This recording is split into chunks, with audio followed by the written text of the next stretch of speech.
Well, we're going to head now to the White House briefing with Sarah Huckabee Sanders at the podium. I'd like to share some positive news from Puerto Rico and the U.S. Virgin Islands today. School resumed in the U.S. Virgin Islands this week. 7 schools opened today, powered by generators, and 11 more are scheduled to open next week. Additionally, in Puerto Rico, FEMA is hosting a jobs fair to hire 1,200 Puerto Ricans to help with the relief efforts and boost the local economy. The road to recovery is long, and there is so much work left to do, but the resilience of the people of Puerto Rico and the U.S. Virgin Islands continues to inspire us all. We will be with them throughout this entire process, and we are confident they will come back stronger than ever before. Over the weekend, we released the President's 3 primary immigration policy objectives, which should be included in any immigration legislation Congress considers. The President has presented common-sense immigration reforms with broad bipartisan support that finally puts hardworking Americans first. According to a recent poll, over 70% of the American people support more ICE officers and strengthening penalties against illegal immigrants who are repeat violators of our laws. 2 in 3 Americans implement a merit-based immigration system that looks out for working-class Americans, ideas that even Bernie Sanders has supported in the past. The President's priorities also include a southern border wall like what the Democrats voted for in the 2006 Secure Fences Act. These are not radical proposals. Many have gotten bipartisan support in the past. The Trump administration is ready to work with Congress to achieve these policy objectives and to ensure safe and lawful admissions, defend the safety and security of our country, and protect American workers and taxpayers. Today, the First Lady flew to West Virginia to visit Lily's Place, the nation's first nonprofit infant recovery center that also provides service to parents and families dealing with addiction. Lily's house treats infants for neonatal abstinence syndrome, which occurs when a baby withdraws from drugs he or she was exposed to in the womb before birth. According to the Government Accountability Office, an American baby is born with NAS every 25 minutes, and 40% of babies born addicted to opioids go into the foster system. Each situation is a tragedy, and the First Lady is doing incredible work to raise awareness about this important issue. Looking ahead to tomorrow, the President will continue his push to provide tax relief to hardworking Americans. He will be traveling to Harrisburg, Pennsylvania to deliver remarks. In attendance at the event will be hundreds of truckers. They keep our economy moving, literally, and they are excited about the President's tax reform plan, which will create more jobs and empower workers and families to keep more of their hard-earned money. Before I take your questions, I'd like to offer an invitation to all of the White House press corps to bring, on behalf of the President, the First Lady, and the administration, to bring your children to the Eisenhower Executive Office Building on October 27th to celebrate Halloween, where there will be lots of fun and I'm sure lots of candy, so we can sugar your kids up and send them back home to you. And with that, I'll take your questions. John. Sarah, over the weekend, the President said that he wished his Secretary of State was a little tougher, and now today he is suggesting that Secretary Tillerson has a lower IQ than he does. So my question is, why would the President want somebody who he thinks is neither tough nor particularly smart as a Secretary of State? The President certainly never implied that the Secretary of State was not incredibly intelligent. He made a joke, nothing more than that. He has full confidence. He has full confidence in the Secretary of State. They had a great visit earlier today, and they're working hand in hand to move the President's agenda forward. Matthew. Thanks, Sarah. Over the weekend, Senator Bob Corker called the White House an adult daycare center, said the President could lead the country into World War III, and said that, quote, "He concerns me, he would have to concern anyone who cares about our nation." What can you tell us a little about the internal reaction to such a senior Republican making comments like that? And is there concern that other top Republicans could make similar comments? Look, Senator Corker is certainly entitled to his own opinion, but he's not entitled to his own facts. The fact is, this president has been an incredibly strong leader on foreign policy and national security, and he's been a leader on this front. And I think that's been seen and demonstrated time and time again since he took office. And a few examples: over 20 nations to significantly reduce economic and diplomatic ties with North Korea, further isolating them. He's gotten China and Russia to sign on to the toughest UN sanctions against North Korea ever. His new strategy is destroying ISIS. We have tremendous battlefield gains throughout Iraq and Syria. With Europe, he's gotten more NATO allies to pay their fair share, and he's strengthening that alliance. We're also exporting energy like coal and natural gas to Eastern Europe. His vision of principled realism is creating calm around the world and defeating our enemies. Again, Senator Corker may have an opinion, but the facts certainly don't lie. The president's been very successful on this front. John? Sarah, 2 questions for you, if I could. First of all, going into the weekend, the president sent his principles for the Dreamers legislation up to Capitol Hill. Included in it was a provision for building the wall.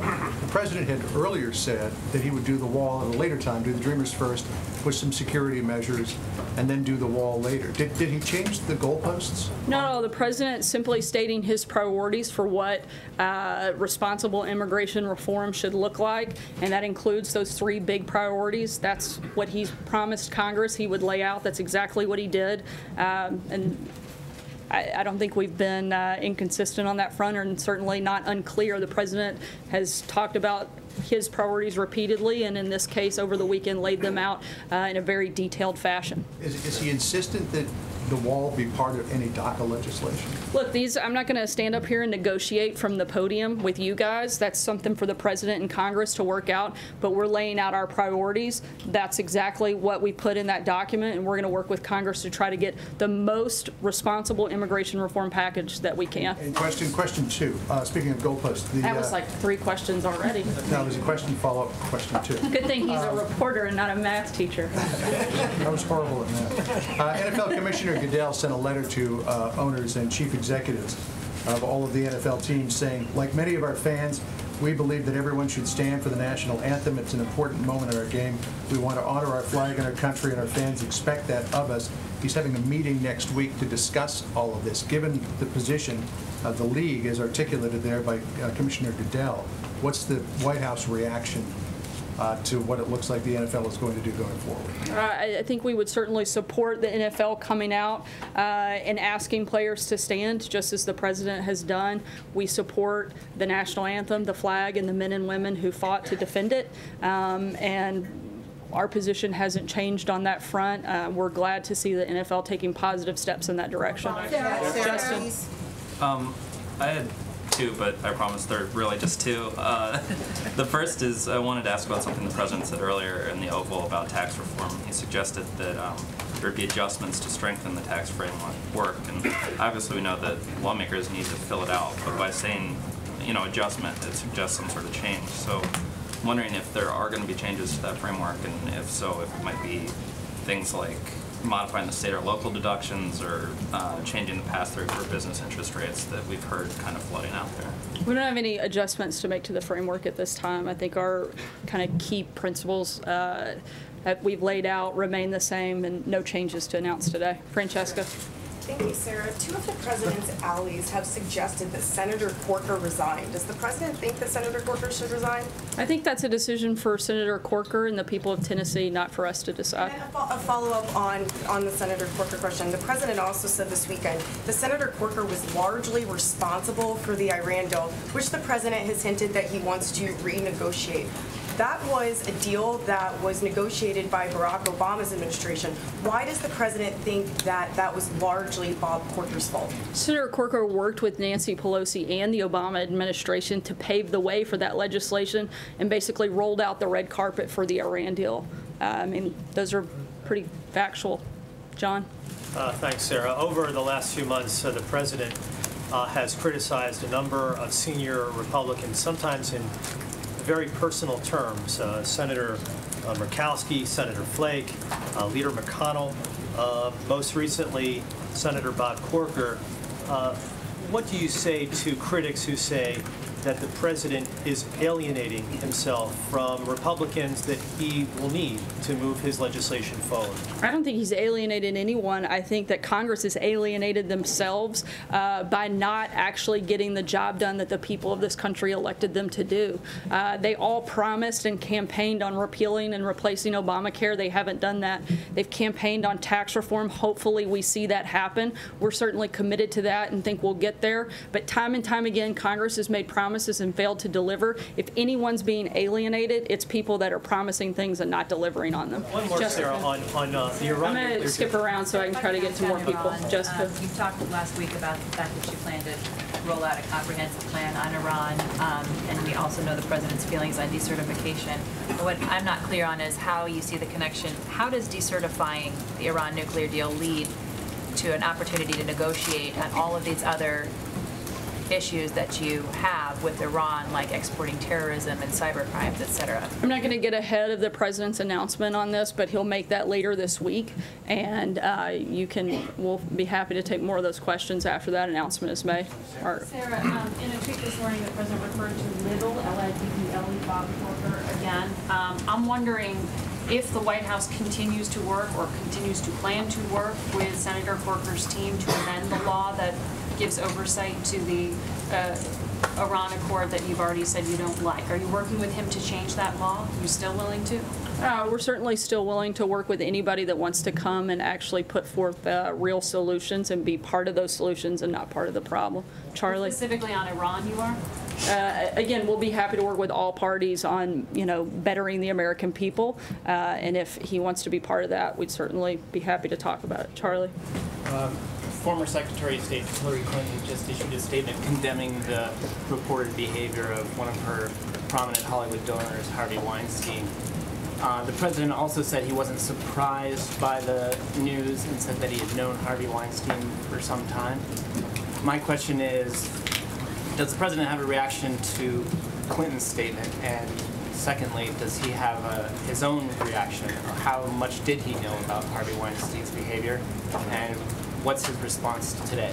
I don't know if he's seen the Secretary Clinton's statement, so I haven't had a chance to talk to him about that, so I wouldn't want to weigh in on what his reaction might be on that front. What about his response? He said that he had known him for a long time, known Weinstein for a long time. I think that statement speaks for itself. There's nothing to add. Olivia? Thanks, Sarah. I know he's going to announce it later this week, but has the president reached a decision on whether to recertify Iran or not? The president's reached a decision on a overall Iran strategy and wants to make sure that we have a broad policy to deal with that, not just one part of it, as I said last week, to deal with all of the problems of Iran being a bad actor. Beyond that, I don't have anything to add today at that point. Would you like to see Congress do away with the 90-day recurring certification? I'll let the president speak to that later this week. Jared? What does the president intend to do with his executive order on health care reform? And secondly, the president, when he was rescinding DACA, said that one of the reasons he was doing that was because it was inappropriate for the Obama administration to do with executive order what couldn't get done with legislation. Why the difference when it comes to health care? Look, I think that the American people have demanded something happen. They have elected a number of different people to Congress to deal specifically with this issue. You can see that reflected in the number of people that campaigned on that and later went on to win office.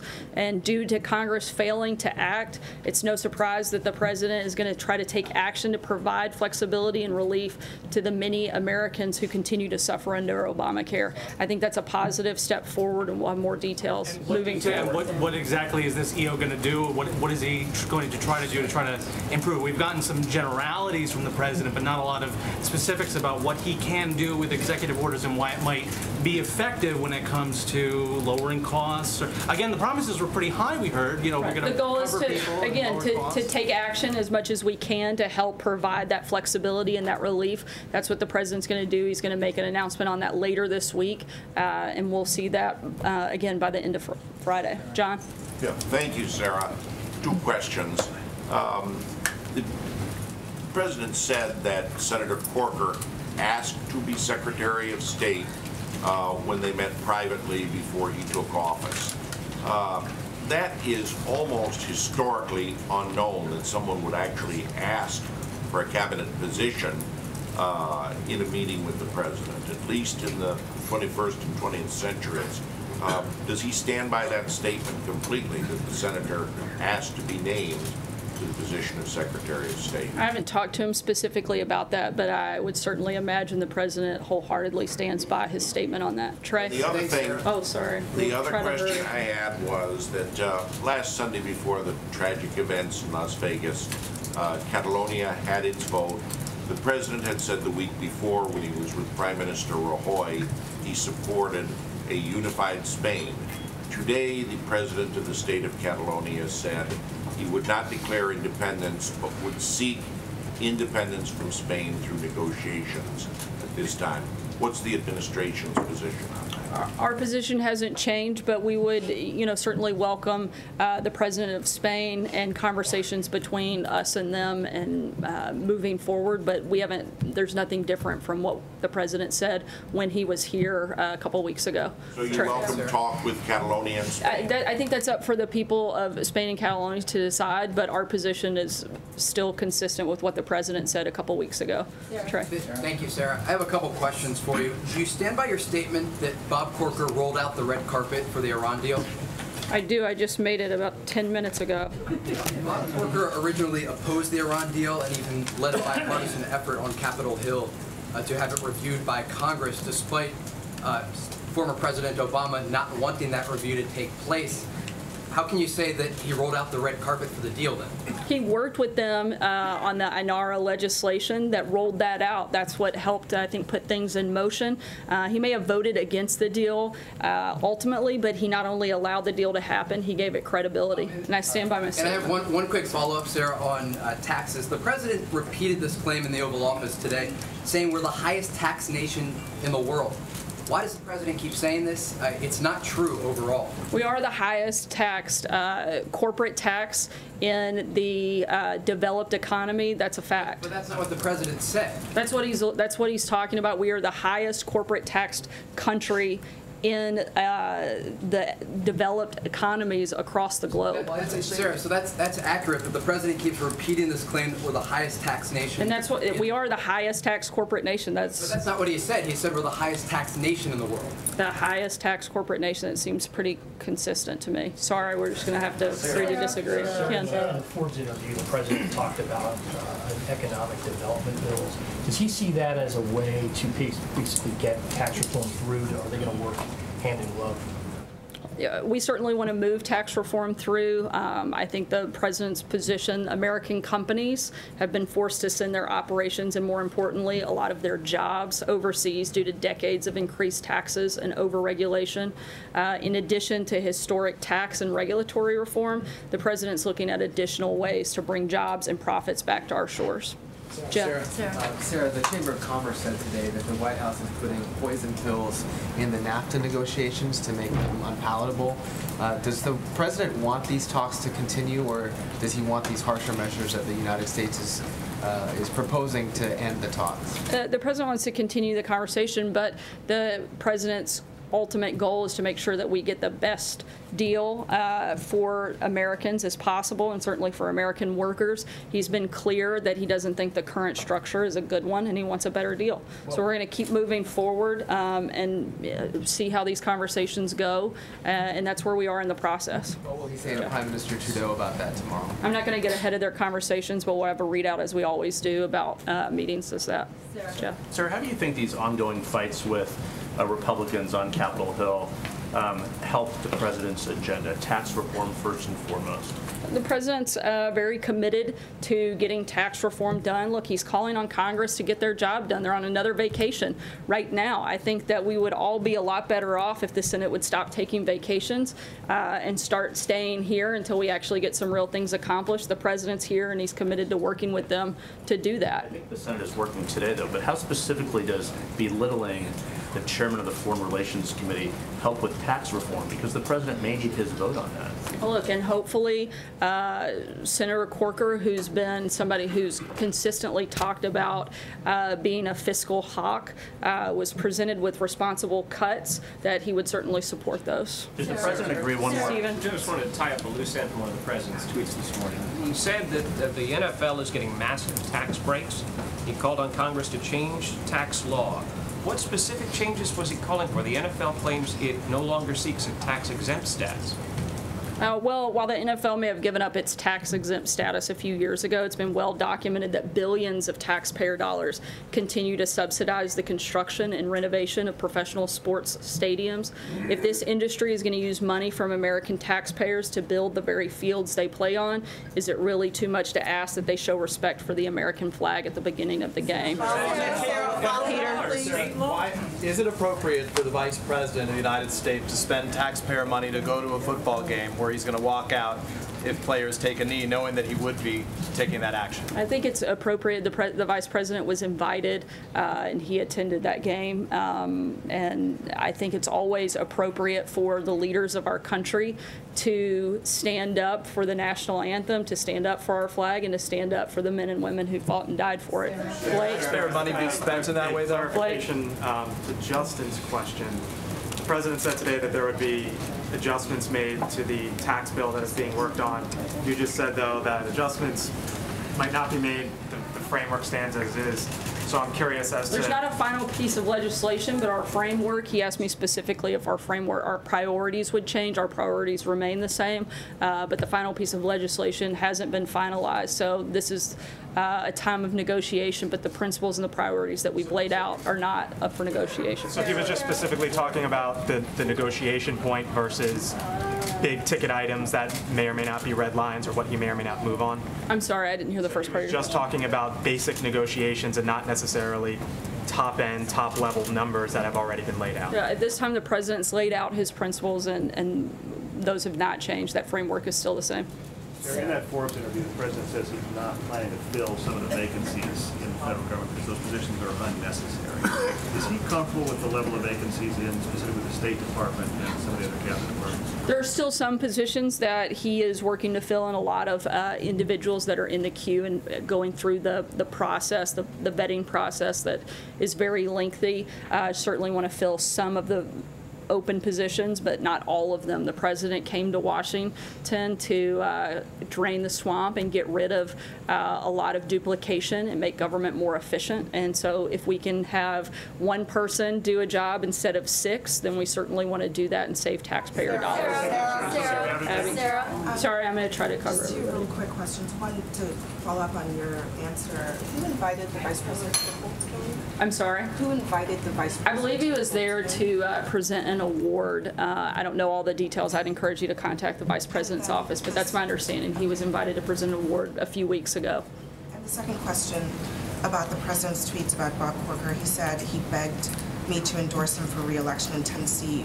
Bob Corker's office has vehemently denied that happened, saying that the president actually called him and asked him to reconsider his retirement. Is the president telling the truth about this account? Yes. Peter. Sarah.